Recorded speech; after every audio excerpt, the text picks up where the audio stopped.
Le trou maculaire est une affection qui touche la macula, petite région d'1 à 2 mm située au centre de la rétine.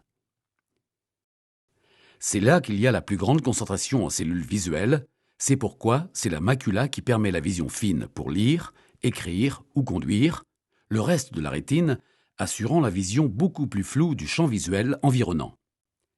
Dans votre maladie, des phénomènes de traction tangentielle ont créé un trou au niveau de la macula. Assez rapidement, ce trou augmente de taille et ses bords se décollent. Cela s'accompagne donc d'une baisse importante de l'acuité visuelle centrale qui, sans intervention, deviendra dans l'immense majorité des cas irréversible. Vous descendrez donc les marches de l'escalier de la vision sans espoir de revenir en arrière.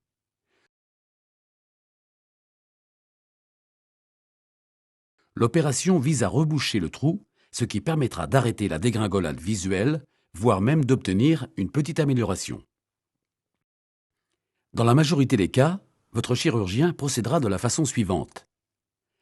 Après avoir réalisé une vitrectomie, c'est-à-dire l'ablation du corps vitré en le grignotant avec un vitréotome pour le remplacer par un produit de substitution, il va effectuer l'ablation de la hyaloïde postérieure, l'enveloppe du vitré adhérente à la rétine.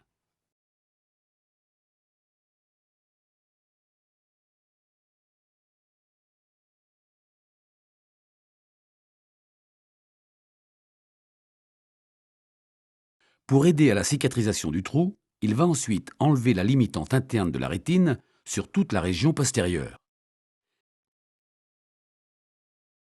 Il s'agit d'une toute petite pellicule de quelques microns d'épaisseur, c'est-à-dire 10 fois plus fine qu'un cheveu. Il devra enfin injecter dans votre œil une bulle de gaz pour appuyer sur les bords du trou. La bulle de gaz, selon les lois d'Archimède, va monter vers le plafond. Si vous voulez qu'elle appuie sur la macula et que votre guérison soit plus sûre, il va falloir placer votre macula vers le plafond, c'est-à-dire regarder à l'opposé vers le sol, en dessous de votre tête. C'est ce que l'on appelle la position bulle.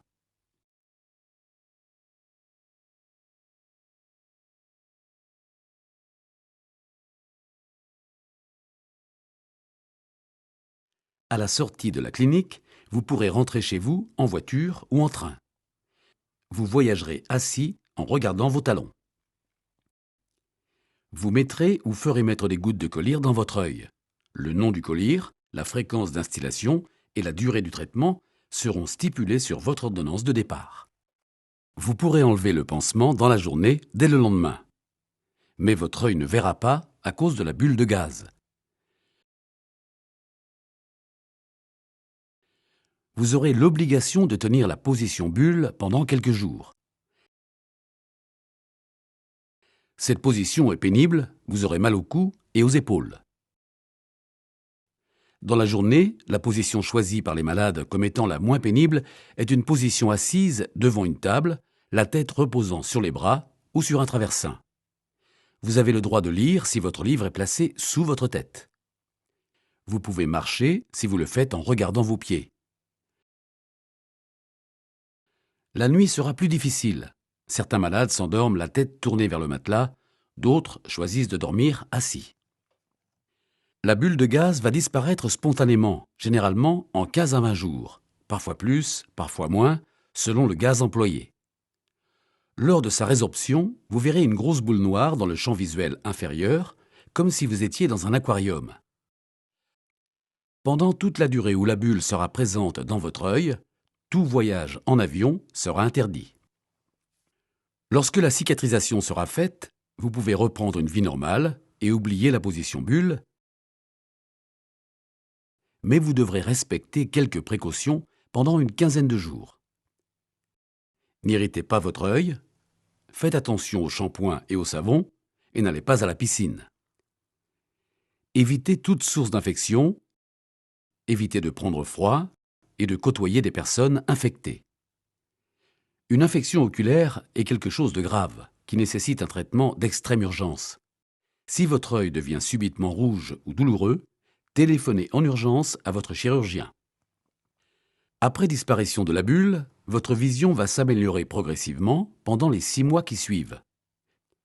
Si tout marche bien, si la position bulle a été bien faite, vous aurez retrouvé dans 1 mois à peu près la vision que vous aviez la veille de l'opération et cette vision ne devrait plus baisser.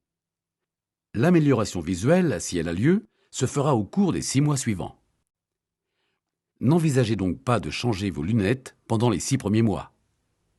Sachez pour finir que le risque de développer un décollement de rétine dans les mois ou années qui viennent est légèrement augmenté et que les malades non opérés précédemment de cataracte peuvent subir une accélération du processus physiologique de développement de la cataracte.